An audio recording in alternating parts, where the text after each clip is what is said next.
peeps, we're here with Marcus Blackstock, the host of Life and Times podcast. Let's get into this. Who is Marcus Blackstock?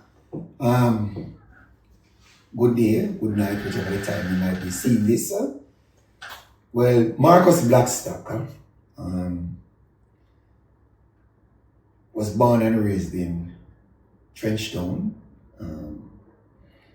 Has worked probably his entire life in an office. Is now an office manager. Has also taught for a number of years. Still teaching the CXC and the CAPE level subjects. Marcus Blackstock is just Marcus Blackstock, somebody who is interested in helping others, somebody who is interested in seeing the good in others, somebody who wants to see the best for every single person, and somebody who believes that every single person has the ability to achieve what is called self-actualization. So Marcus Blackstock is not somebody who will tell you a lot about himself, but there are some key elements that are things to Marcus Blackstock that the general public probably needs to know. And as I mentioned before, born and raised in Trenchtown. Do not like to say much about himself because people on the whole tend to judge you based on age, school, qualifications, without looking at you as an individual first. So normally, and last thing, Marcus Blackstock is somebody who practices, for the most part, purity, believes in the pure living, in that he does not set condition to deal with people. Doesn't matter your status, your qualification, your level of education. See you as an individual first, the letters after, right? So that's basically about Marcus Blackstock. He has a few kids. We'll not tell their name like that, but they are doing well. Some of them, for the most part, educationally. So that's basically Marcus Blackstock. Right? So we have heard the serious part of Marcus Blackstock. Yes. Give us some of the unserious part. Like, what makes you Marcus Blackstock? To be honest with you, most of the people that I've been around believe that I'm some clown because until this morning before we got into this interview, I sent a voice note to a friend of mine that I had sent to somebody else, and she had asked me to put it on her status because she said to me that, most people call me Bangy. You are the best without even trying, because it's just a natural part of me that I look at life. For the most part, I try to see the fun part of it, because sometimes things that we take so serious aren't really so serious, it's just that people are just so caught up and not enjoying the little nuances about life, and sometimes when you don't do that, life becomes a bit too stressful. So once you come around me, I am not someone who's going to plan a joke for you. No, I'll never do that. So it's something random. I'm spontaneous. I talk about things as I see them. Even when I'm teaching my class, probably 1/3 of it you might think say we are there just coming out. We are not. It's just that sometimes even a student might say make a little mistake. You know, so the fun part of it. So yeah, that's for me. I don't normally go out like that though, because things at times are too serious and too dangerous. I do enjoy myself otherwise, but I don't really go out anymore. Understood. So we have heard everything about yourself. Let me know, what is the purpose of this podcast? The podcast is called Life and Times, / Against the Odds.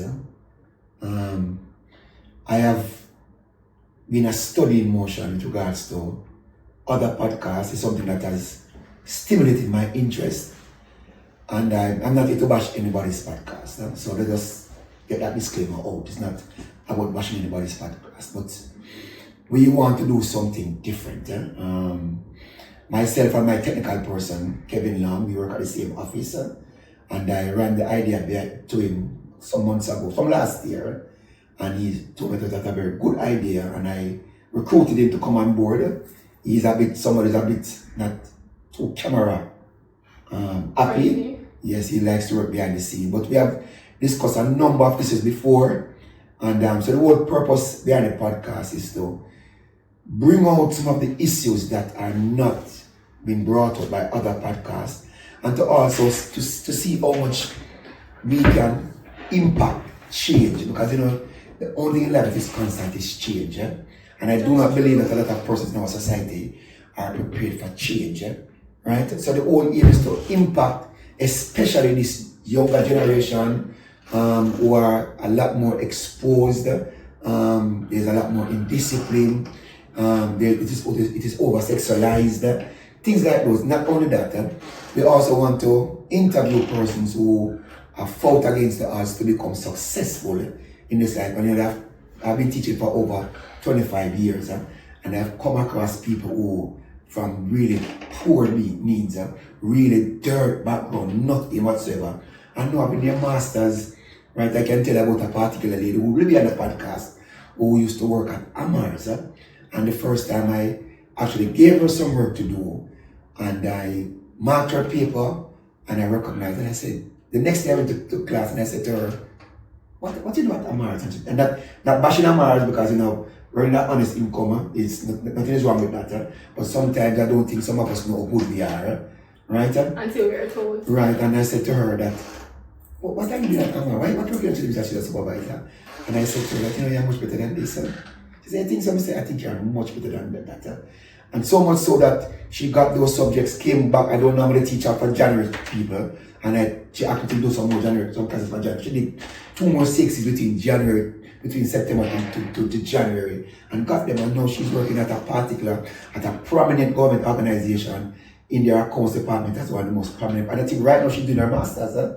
So people like those who want to bring out, want to highlight. As a matter of fact, I want to also bring people the caliber of Usain Bolt, because in Usain Bolt, the person who is his personal assistant is somebody who is very close to me, somebody who also went to the trenches and has become really successful to be now the personal assistant for somebody the caliber of Usain Bolt.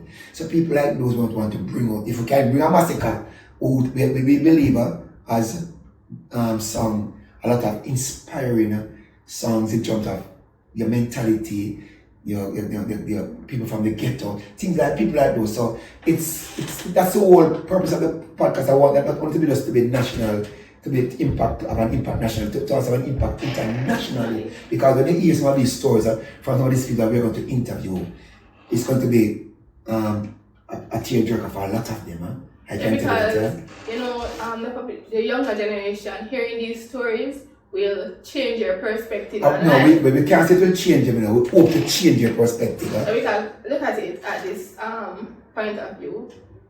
We're from the inner city, the ghetto, where you're told because you're from the ghetto, you can't amount to anything.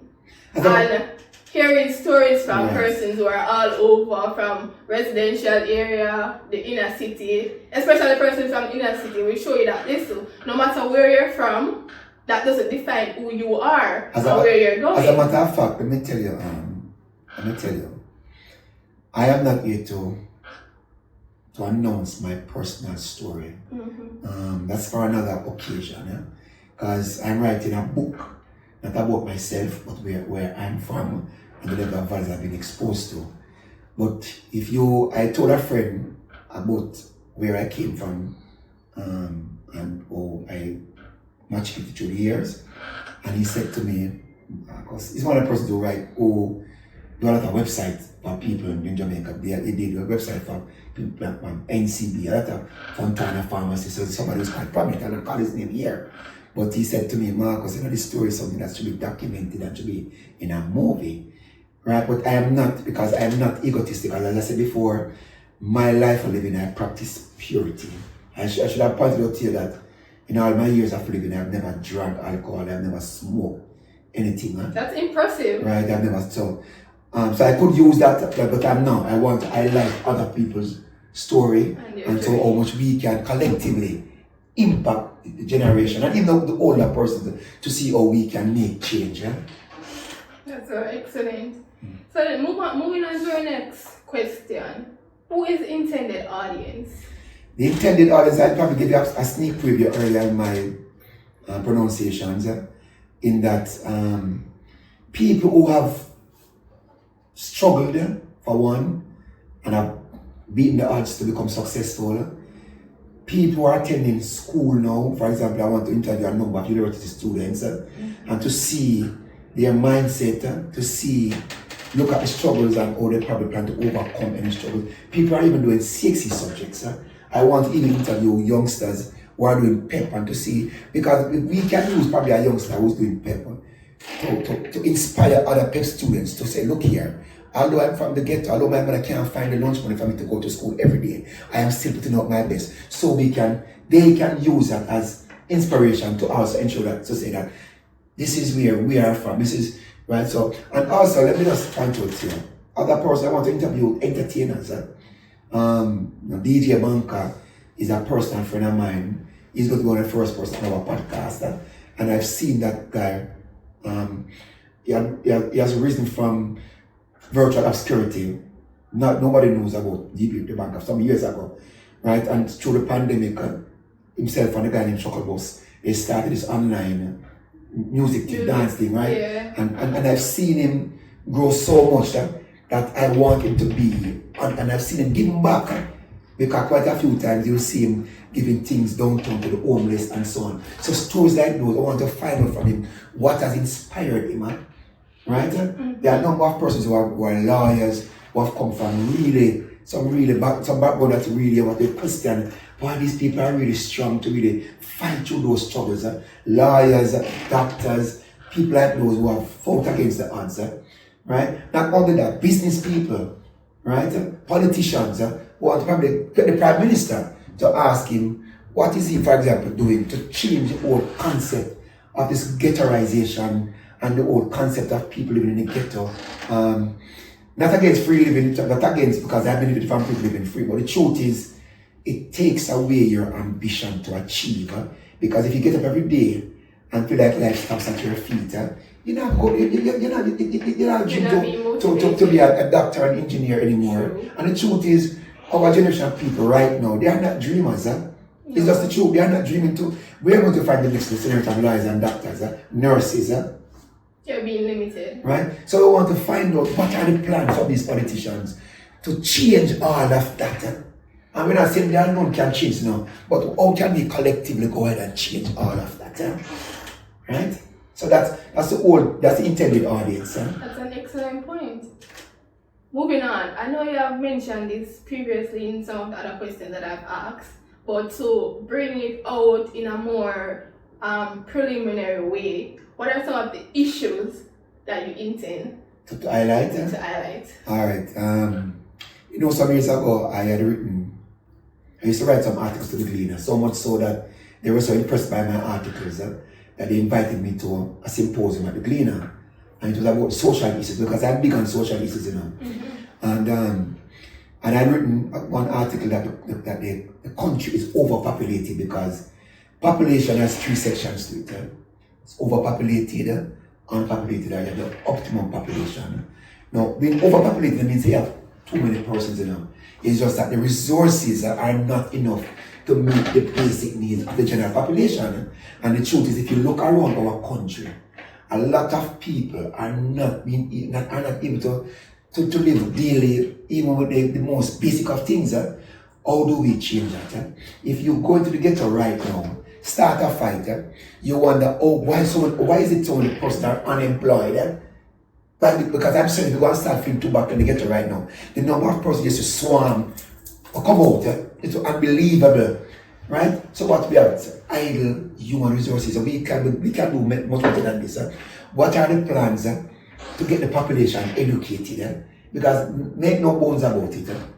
Whether you like it or not, no matter how extreme your views, education is a critical element in any development of any country. And I'm not asking, because as a matter of fact, it is my limited education that has brought me out of, I don't say poverty, because I'm still a very poor man, but at least I can buy a pound of sugar more now than I probably could have bought 40 years ago. You see what I'm saying? Not only that, the issue of crime and violence. Why is it now that so many youngsters believe that the easy way is to go into scamming? Why is it that we have so many guys on bikes going around and robbing people? What is there to combat that? Right? The school, the level of education in schools, the discipline, How do we change all of that? Because the truth ain't no about it, you know. Jamaica has probably one of the best education system in the world. The problem is that we have not taken advantage of it, because remember we have a culture where, as the baby said, wait, mama, we said, come September you go to school. So we have a head start. As I remember some years ago, this young lady that I used to teach, I think her last name was Goldie. She went to Long Island University and she would have texted me when she started school there. She said to me, sir, but when I get us a part with them from high school to show you how advanced our educational system is. And as a matter of fact, in 19, and let us just dig it a little bit. I think research has shown that I think in 1972, Singapore sent a delegation to Jamaica to look at our economic model, because we were striving so much. And they used it, and now Singapore, I think, is in the top 15 countries in the world with the highest standard of living, right? Mm-hmm. But Jamaica is still a third world country, still murder poverty. How do we? What has caused all of that? We have to look at the history of the right. So somebody look at the history of politics in this country, right? So what has been done cannot be undone. But the truth is that for you to move forward, you have to understand your history so you can change it. So we don't make the same mistakes as our ancestors and those before us. What are the plans in place? You know, so I read an article that Jamaica was overpopulated. And I said in my article that we need to have something, if I'm temporary, where you limit the number of children a person can have who does not have the financial means to take care of a child.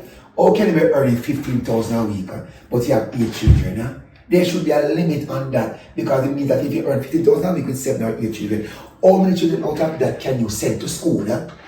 So if you can send out of the 6 or 7 children, 3 might come and probably have a nice good job. There are probably 5 are exposed to criminality.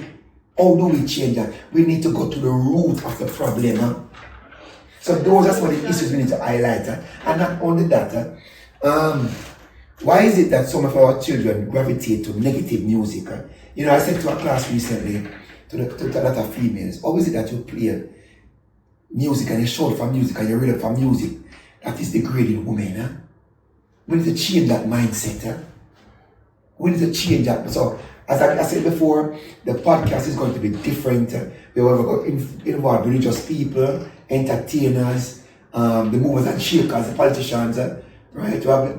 And we are able to ask some really critical questions, not to embarrass anybody, right? And well, for example, a politician who wants to win my vote, bring on the podcast, ask him what he can do, what he's going to do for my community. And we put him to the plan. So probably if he does not fulfill those plans, the next election will vote him out. So things like those, because these people need to be held accountable. If we're going to be a better population, a better generation of people, and to increase our standard of living, we have to be frank. We have to take the bull by the horn and just deal with it. Understood. That's a great point. Yeah. So moving on.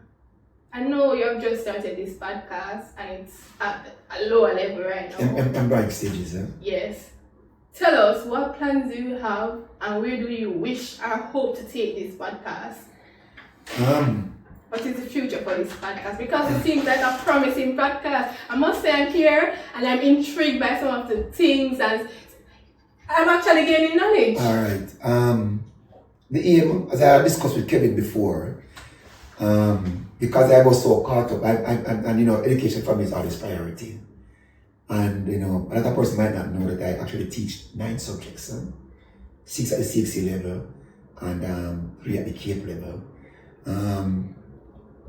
Don't ask me how I do it. I try to do it. Can you give us some of those subjects? Accounts, English language. A lot of persons always cuss me and say, I'm going to speak eloquent about my teach English language. And the truth is that it's actually my favorite subject because of the intricacies of the language and so on. So English language, accounts at the CAPE, CXC level, CAPE Unit 1, economics, social studies, office administration, principles of business and so on.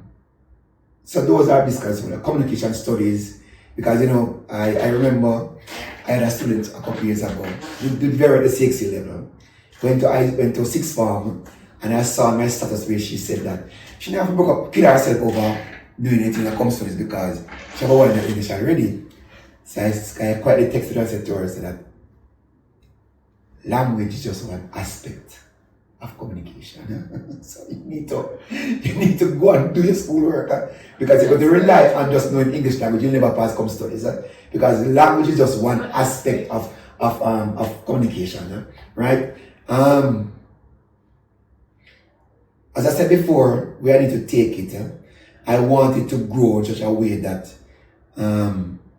people are drawn to us and people actually make the changes or try to make the changes. Even the whole aspect that we've left out is very important part. The whole aspect of parenting, right? I will not tell you that I'm not the best or the most endowed parent. I will not tell you that.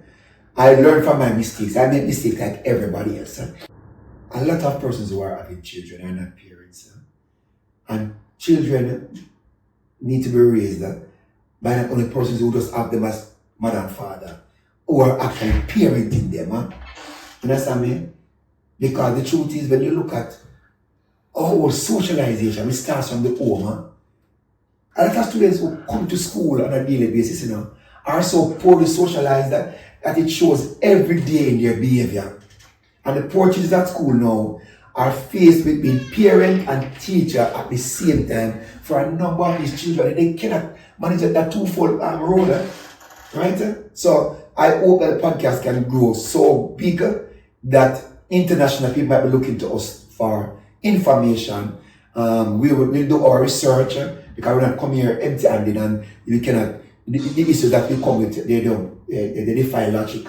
We want whatever we do is show it is any more than logical, right? So you don't question it to say, boy, that lie, I tell you, no. We want it to, and the truth is, we are not going to be perfect. There's no perfect human being, there's no perfect program, there's no perfect country, right? So as we grow, we want people to point out to us, probably could have asked a question here better, we could have said this better, and so that we learn from, because I've been a teacher for over 25 years. I will tell you this, 1/3 of the things that I teach in a classroom, I learned it from a student. I learned it from a student. And I'll give you one little scenario. There were 3 guys before. I don't tell anybody this if I call their names. And the 3 of them attended Ulmas at the time. They're in 4th form. Raymond, Raymore, and Philip. I always call those 3 guys' names. Each of them had a peer counselor button. So I was just jiving them to say, what are the peer counselor button? And I said, sorry, no, I want to know. They were only in 4th form. They were only in 4th form. And I remember Raymore, I think Raymore used to do tracks. And one of the few students in this younger generation I saw where he was late and he was actually running through the schoolyard just to come catch a class. And I remember Raymore said to me, I was teaching this topic, income and expenditure accounts, receipts and payments. And it's a topic that students tend not to gravitate a lot. They don't like it. And I remember Raymore said to me, sir, you think if you did probably mention that way, I said that way, it probably come across much better. And to this day, when I teach income and expenditure, I've used the Raymore philosophy. And I think a lot more students get it better than probably my own way of executing it. So I learned a lot from students. I remember we were doing a com studies multiple choice question. I'm not sure she's not going to call her name, I'm going to call her name. I remember one of my students, so I think she's going to graduate from UWI this year, Dojwana Lindo. And a couple of girls from Alpha High School at the time, they were in 6th form. And there was a particular question. The particular question, there are 4 options as per usual. And there are 4 different answers came from 4 different students from 4 different schools. And each student said they got this answer from their teacher. And I pointed out to them, you see that teachers are not perfect. And what we did, we logically, as those one had mentioned, that we discuss it and we say the most appropriate answer. So you learn social with students and I believe also, Brittany, that teachers also need to take a different approach. Because people ask me every day, how is it that your class in a day and age of like this, your class seems to be growing and growing and growing because I have taken an approach where I try to ensure that I am a student teacher, that I look out for my students. But there are a lot of times when parents now the students are getting up, but I try to protect them in a logical and an appropriate way. I don't even allow parents to come to my class though. There was a thing said the other day which, but for the most part I don't allow. I tell it to street parents, if you trust me to teach them, trust me to also help to educate them. Because the truth is, 80% of my class is about academics. There are 20%, sometimes we start the class, I will start at 1 hour to start about life. Because I look at the wholesome aspect of a student, not just the academic aspect of a student. Because the truth is, while you might be inclined academically, there are other things in life that you're going to need for you to function properly in a civil society. That's right? true. That's why I live by this quote: you're never too young to learn something new, Right. and you're never too old to start learning. And the thing is to say, Brittany, especially because I am passionate about the ghetto, Yeah, I Rima for the most part. I'm from Rima, Trenchtown, and I'm passionate about because I've seen so many prominent young people because of the whole ghettoization and being absorbed by the whole negativity, have never achieved their full potential because the environment doesn't allow them to achieve their full potential. We want to change that. We need to change that. So I'm passionate about that, right? So, and I've always said this, I go by this philosophy also, that you should not be defined by your environment, be defined by your ambition. And I've always said to students, choose what is right over what is popular.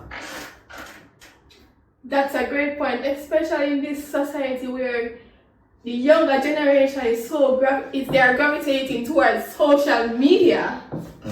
Social media is running. Let us put it in this way. Let us put it this way, though. If I probably was at that age, probably Kevin, a technical person, was at that age, and my partner in the podcast was at that age, who knows, we might be doing the same thing. The problem comes back again to parenting. And the truth is that I like this. I said this to one of my co-workers some years ago. She couldn't understand me. I said it and I explained it to her. For any society to function with with a high degree of civility, there has to be an element of fear. When I mean fear, to start kill people and no. If children don't fear parents, in that when they parent them and they don't listen to you, there are consequences. If children don't fear that, they'll not listen to their parents. They will not be socialized by their parents. If children don't fear teachers, in that there are consequences that when they don't do the assignment at school, there are consequences. They don't fear that, they're not going to do the schoolwork. If people don't fear the law, that if you break the law, there are going to be consequences, they're going to continue to break the law with impunity.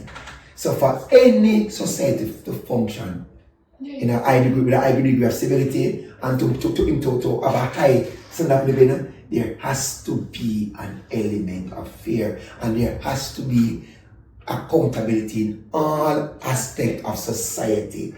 Too many persons do stuff and get away with it without accounting for their actions. So the podcast is going to look at all of those when we invite the host. Sometimes myself, I have somebody to have a discussion about these things and how we can change it. So it's going to be really intense. Okay, so this is the end of our question session. Yes. But one thing I want you to do, as someone who was risen from the ghetto, right? Give our viewers just some positive words to live by, word of affirmation, something that can motivate them today, tomorrow, or whenever they watch this podcast.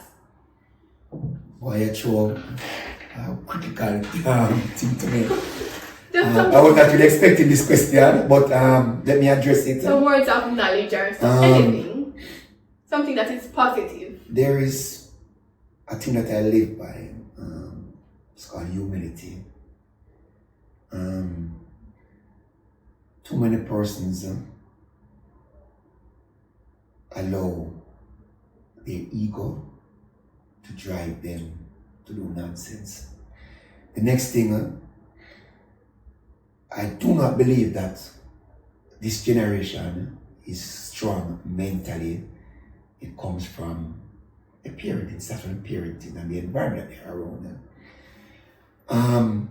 I have a number of friends who I love dearly. I've also done a poem, because I'm a writer at art, where I brought up that time, my friends that I grew up with, if I was to relive my life, I would want the very same friends.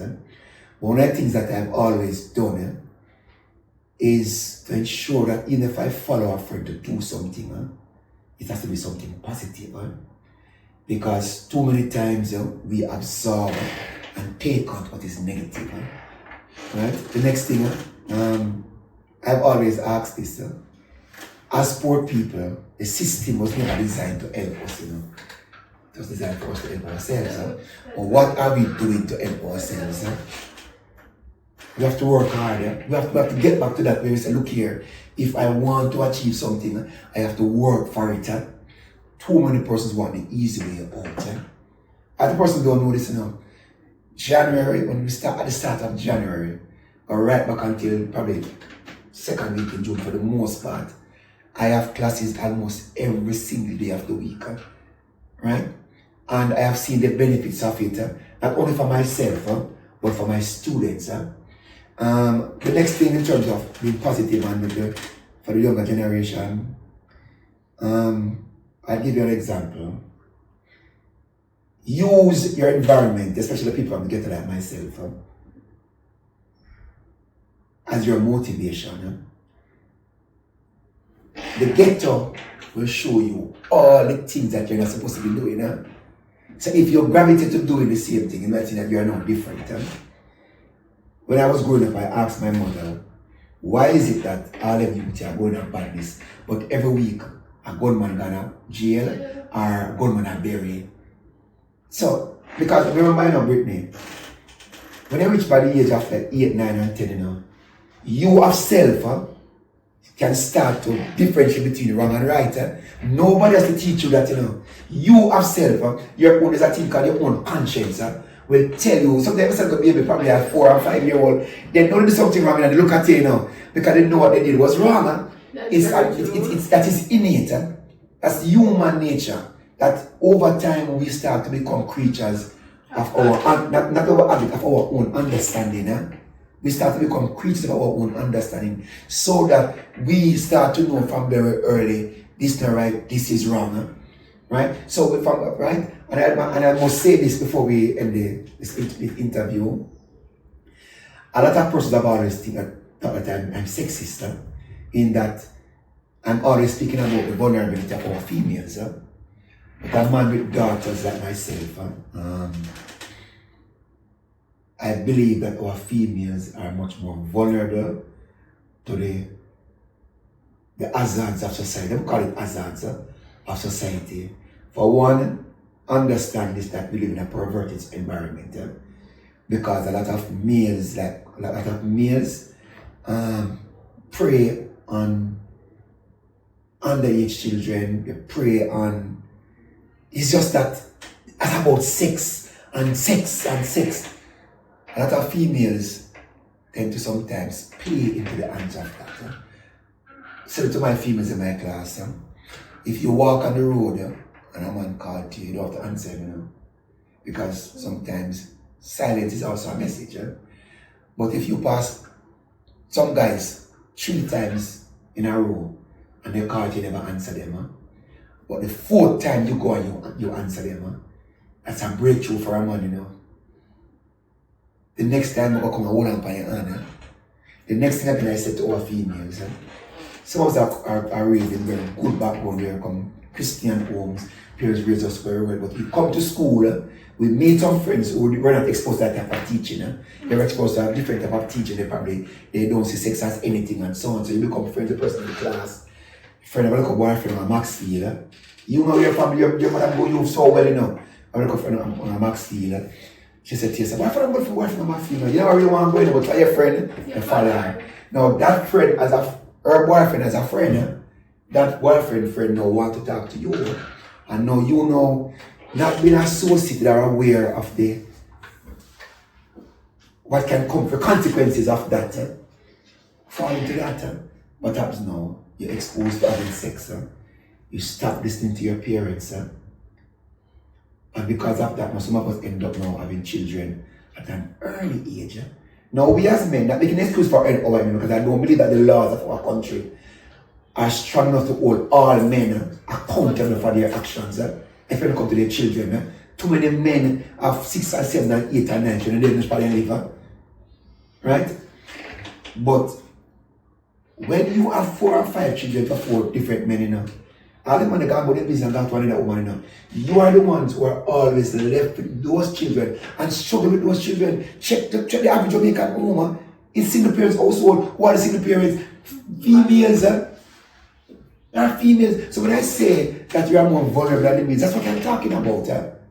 Right? But you put yourself in that position where, and the truth is, a lot of the stuff that our young people are running down, it's not going to win.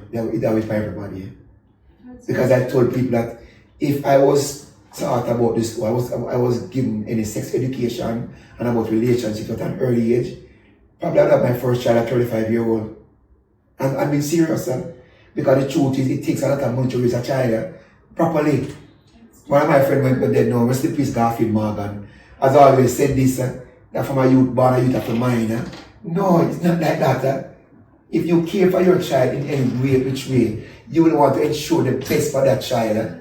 So you have a child at an appropriate age, so you can financially take care of the child. You can provide moral support. You can provide psychological support for the child. So Brittany, it's a lot of stuff, but my hope, and I know that this podcast will grow in a way that and will impact. I cannot say that either because I'm not only the egotistical trainer, but we want it to be so impactful that people can say, boy, as I'm saying the notification and tune into a podcast, because we want the content not to only be just content for discussion, to be logical and to be inspiring, right? And one last thing, I did not mention this, but I need to mention it. I have to be very careful with this particular topic, but we want to get some psychologists on the program to discuss this whole sexual education or sexual miseducation of the younger population. Not only that, we want to also get some persons from university, like professors and so on, who are going to tell us about the whole purpose of people getting a university education. Because for the longest while, myself and other persons believe that going to university is not just about going to get a job. It's about getting people who come with new and fresh ideas, so we can use those ideas to improve and enhance our population. Because what I'm seeing now with the internet is that what we are doing, we are recycling information. There's no new idea. There are no fresh ideas. Think about the persons who made an aeroplane. Think about the persons who created a light bulb. There wasn't internet before. The mind is the most powerful tool. The mind is the most powerful tool. And for too long now, we have been relying on other people's information. There are no new. So because of that, society has become stagnated. Society has become stagnated. So that's again the difference we're going to be with our podcast. Myself, my technical person, I'm to challenge him to also get involved in doing when he's around the computer, do a little research on a particular topic. For example, the history of Jamaica itself. Just for example, in terms of slavery, how are we here now? Why is it that 90% of the businesses in Jamaica are still owned by 21 families? Now, because anybody have their assets or their wealth, but where did that come from? So my partner, and what time we'll have probably a couple other persons who will be on our podcast in terms of helping to do the research question topics, and so we can really ask solid questions, because we're going to come really hard, you know. We're not get into any discussion where it's a dibby and yabba type of podcast. No, we're not going to do that. We want it to be an inspirational podcast. One that is educated. And educational. Yeah. And one that can move our country forward. And I'm dead serious about it. That's great. So thank you guys for watching. This was just an introductory video. See you guys very soon. The more intriguing sections of this podcast, where Mr. Blackstock will be entertaining and interviewing persons who are of the ghetto and who have rised above all standards and all odds, and is now in a promising career and doing better, and can now motivate you guys as you guys go forward after this podcast. Just tune in, subscribe, watch, like, share. Tell a friend, tell a cousin, tell a just share. You know, we're bringing the message forward, not just to the younger generation, but to everyone across the world. See you guys soon. Bye.